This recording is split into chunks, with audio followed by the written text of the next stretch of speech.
Hello, I'm Sammy, and this will be a documentation of my original series, Wasteland. The behind the scenes, making of, the concept art, the planning, the storytelling, and the art itself. But before we go into it, be sure to watch my trailer for Wasteland that dropped a few days ago. It's taken a long time to get here, and I'll explain to you why in a bit, but please watch the trailer, you'll be helping me out massively. So with that, let's get into it.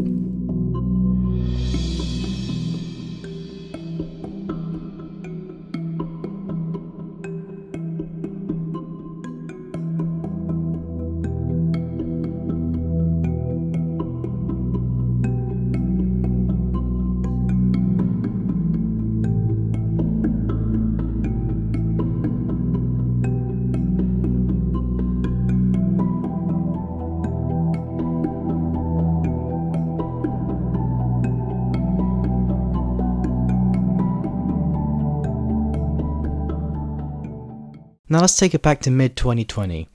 The world was in a state, and I had taken a break from doing art for a fairly long time. It was around 6 months. I was just creatively bankrupt. I didn't want to keep doing it anymore, so I just stopped. But my creative passion got reignited when I got my iPad. This is when I began to experiment with drawing digitally, and it was through this adventure that led me to create this drawing.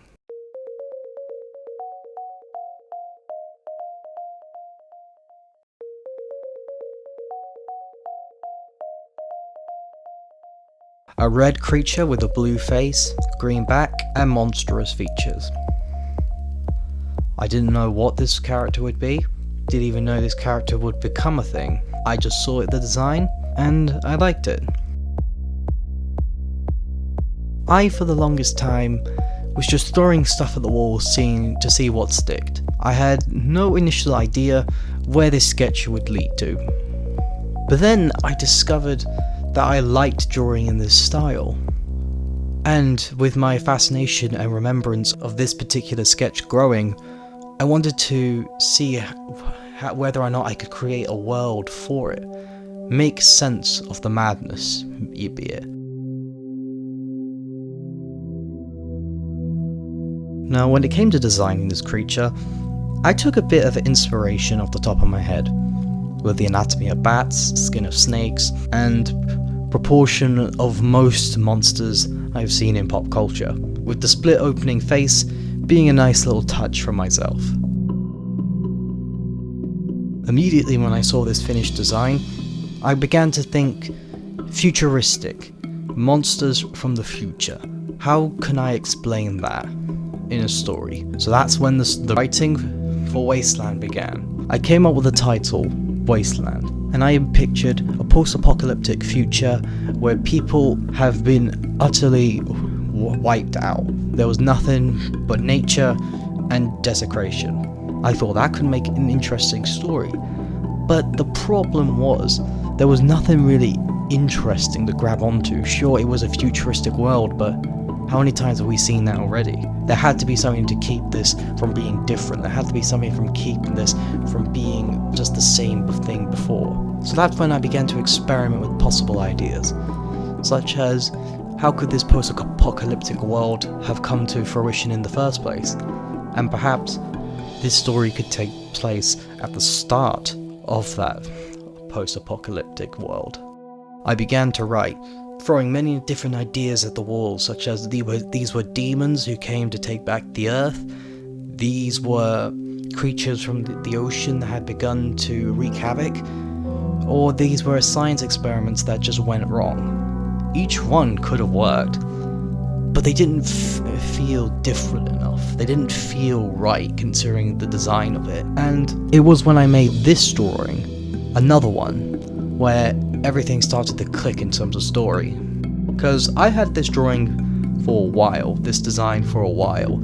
I just couldn't think of what to do with it, because it was just so different to how I draw most of my other things, that it was hard to think of where to include it. So I thought, what if I were to stick it in this scenario, and then it clicked. Futuristic robot survivor. Now, I don't want to give away the story too much, because of course the series isn't actually out yet, but the trailers are. And when I say trailers, I mean plural, as I have done many trailers, as this series was originally meant to come out in mid-2022, with the trailers coming out in September last year and October. Now, the main reason that the series got delayed back is mainly due to my personal life. Me being a single creator on this does have so many disadvantages against me. It's hard to stay motivated and work on a single project for so long, especially when you have so many ideas. It can be hard to dedicate yourself to just one. And if I was going to make a series, I'd want to put my all into it. I want to invest 110% of my effort into that one series, because you never want to make something only for it to be half of what you wanted. And if you're curious on what those trailers were, here's the first trailer that released on September a year ago now.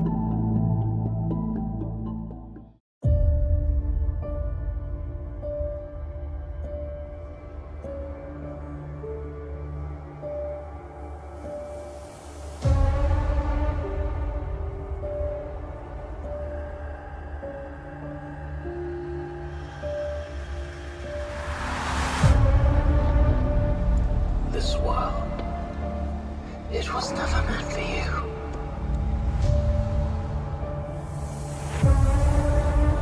It never was.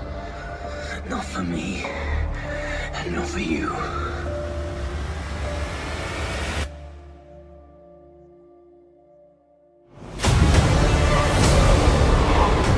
It's more than hell.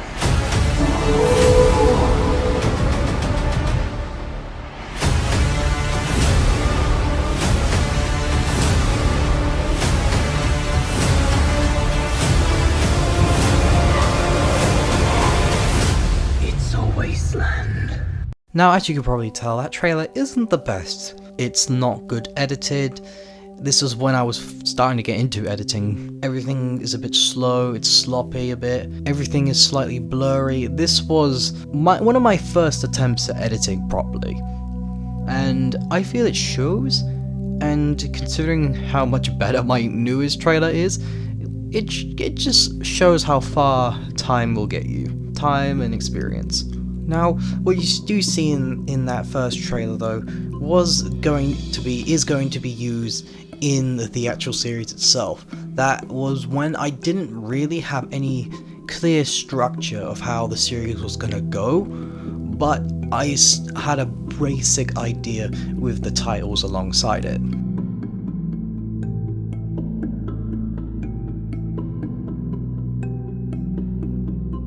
And as more designs kept getting made, as more backstories were being developed, and including with the titles of each episode that I wanted, this was becoming a very, very big series, one of which I have never done before. So this was an incredible learning experience for me in terms of how I make my things moving forward. There is just so much time and work that goes into these things, it's crazy. Now that we got most of the backstory out the way, let's focus on some of the main characters that I've had to create.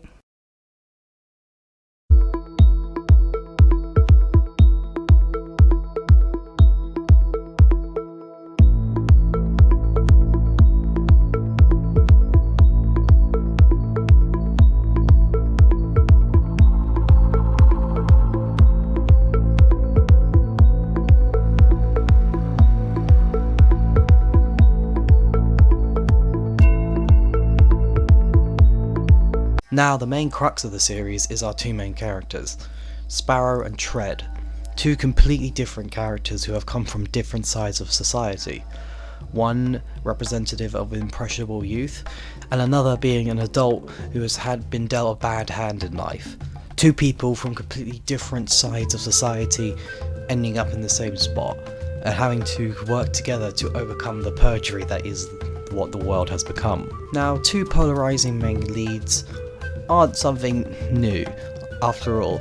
I found that two polarizing leads always seem to work better when in stories of hardship and struggle, such as Primal with its Spear and Fang, such as Toy Story with Woody and Buzz. completely different characters having to go through the same thing to reach a certain goal. And as we move along, we learn more about them, where they came from, why they are, and what makes them special. With Sparrow, he's a robot. He's a futuristic masterpiece to some, but he is also seen as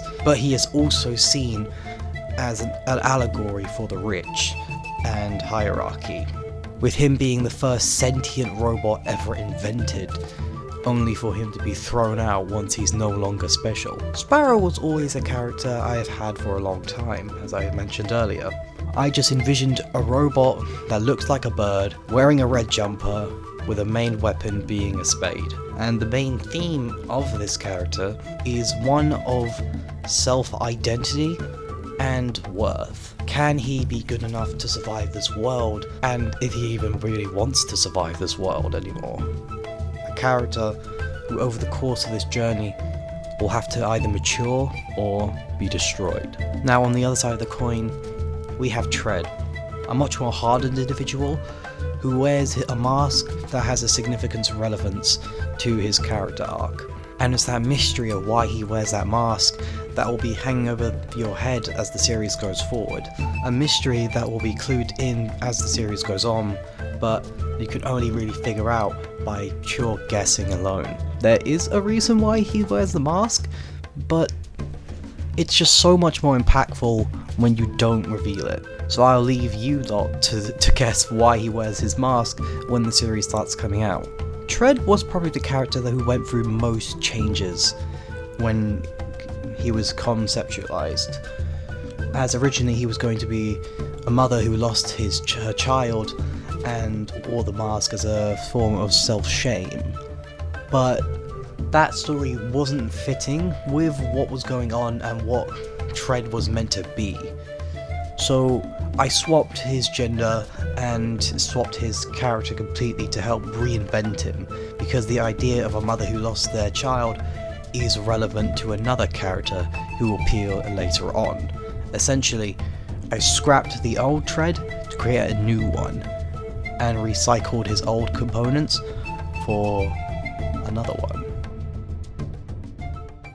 Now this is an animated series, a very rough form of animation, but it's a still series, and one of which I have been planning for a long time, and I have been documenting, sketching, everything within my sketchbook. This is where all the ideas of the series comes into effect, and where every single possibility will be written down, every single sketch will be implemented, anything and everything Wasteland is in this book. So I used this book to help come up with the ideas and themes for the art itself, as every single piece of frame takes a lot of time to make with its art and animation, with the backgrounds having to be carefully selected, to the shape of buildings, to the way that I'll sometimes take little shortcuts to help get things to move quicker. It's just the simplest of ways. That's why when I draw giant skyscrapers, you might notice that there are actually no windows. It's just a few little black lines drawn across it. But if you look at it from afar, it does create a sort of illusion of windows being there. The designs of the creatures especially, I've taken real world examples for, and their behaviours for, such as this creature, which I quite funnily named the Dinghy. Now, despite it being named after a boat, it's a formidable creature that's actually a herbivore. It doesn't actively eat meat. In fact, the giant sail on its head is used for headbutting and for impressing females. This is a herd animal, surprisingly enough, with the anatomy obviously based off dromaeosaurs, with the fluff and the crests being made from lions and their manes. And I think it's that strangeness and that complete contrast to their designs compared to what they do that helps create that alien feeling. It helps to make you feel like these aren't normal animals. Because whenever you look at an animal, you can most of the time tell what they do. You could tell whether they're a predator, tell whether they're a herbivore, or tell whether or not they're both. But in this series, I don't want these creatures to just be seen as monsters. As tempting as it is and how much easier it would be, these, despite being alien and completely different to what we're used to, they are still, at the end of the day, just animals being animals. So I think it's important to establish that these aren't just your typical movie monsters. As the series goes on, we'll not only see them being aggressive, but we'll also see them being friendly, having social structures, and essentially going about their day as any other animal would. Which I feel creates more tension, as you'll never know when it's truly a threat. In terms of systems I use to create my animations, I use IBS Paint. Now, as it's not typically an animation app, but I will typically use it to create my frames and create my drawings to help use it within this series. This series will be the start of many things I have planned to come in the future. I have so many things I want to tell, so many stories I want to show people, but this will be one of my first to ever be finalized. In total, there's already 22 episodes planned, with the first one still in production and set to release at an unknown date still. I know no one likes unsure release dates, but I do have a release date for a little special coming 20th of October of this year. If you follow my socials, you'll be able to see when or not an update is coming and how progress and any delays that might occur to the series moving forward. This video in particular has been so hard to make because I don't want to say too much without spoiling it for you guys.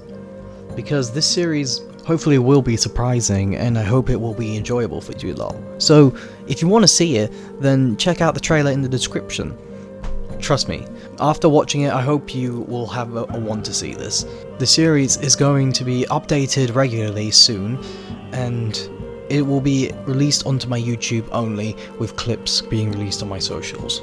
After this video I will be getting back to the normal videos. I know that it's been a fair bit since I've uploaded a normal video, but I just want to say I've seen a lot of growth on my channel recently, so I just wanted to say thank you for that. It really is a special thing to see all the growth that's been happening to not only this channel but the gaming channel as well. So I just wanted to say thank you all, and stay tuned.